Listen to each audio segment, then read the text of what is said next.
said his voice thick with relief. I was so scared, Emily. I thought. He broke off, unable to finish the sentence. The thought of losing her, of history repeating itself, was too much to bear. Emily watched him, her brow furrowing as she took in the raw emotion on his face. She had spent so many years convincing herself that he didn't care, that he was the villain in her story, but now she wasn't so sure. The fear in his eyes, the way his voice shook, it didn't fit the narrative she had clung to for so long. For the first time she began to wonder if there was more to the story than she had allowed herself to see. I'm fine, she said, her voice softening slightly. It's just a couple of bruises and a cut, nothing serious. Dominic nodded, his shoulders sagging with relief, but the guilt still weighed heavily on him, pressing down like a physical weight. I'm so sorry, Emily, he said, his voice barely above a whisper. For everything I know, I failed you and I don't deserve your forgiveness, but I need you to know how much I love you, how much I've always loved you. Emily looked away, her emotions of storm she wasn't ready to face. She wanted to cling to her anger, to the righteous indignation that had fueled her for so long, but it was slipping through her fingers like sand. Seeing him like this, vulnerable, broken, it was harder to hate him, harder to hold on to the resentment that had been her armor for so many years. Dominic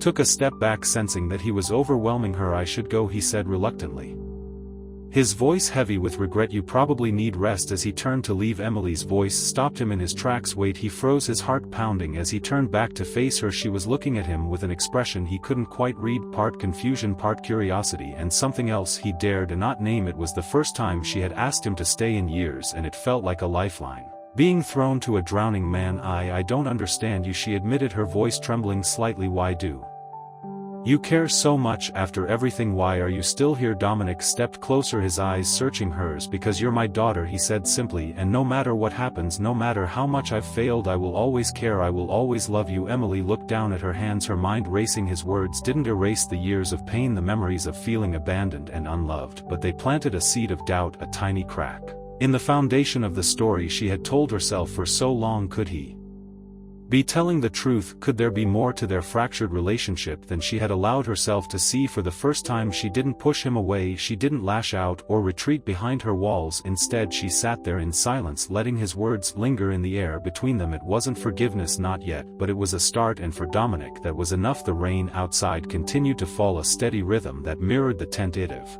beats of hope beginning to stir in both their hearts.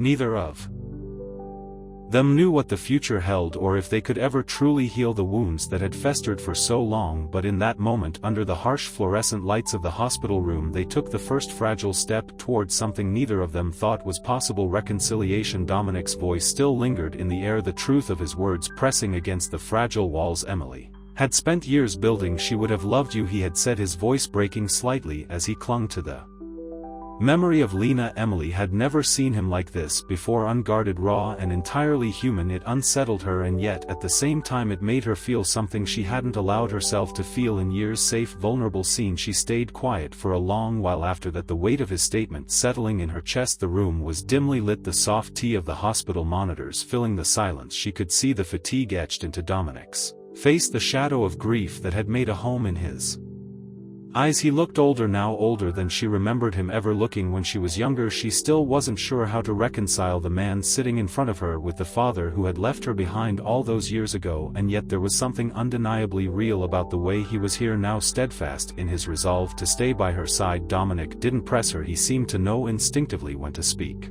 and when to let the silence do its work. He sat beside her, hands fidgeting with the corner of his sleeve, looking at her with a mixture of hope and hesitation. Emily could tell he wasn't sure how far he could go, how much she was willing to let him in, and truthfully she wasn't sure either, but for now she let him stay. In the days that followed, their conversations grew less strained. At first Emily only allowed small exchanges, short factual questions about the world outside her hospital room or updates on her condition, but Dominic always answered patiently, never pushing her to open up more then she was ready to. It was strange watching him now. He seemed so different from the man she remembered, the man who had walked out of their apartment and left her with a mother too broken to pick up the pieces. Or maybe he was always like this, and she had just never given herself the chance to see it on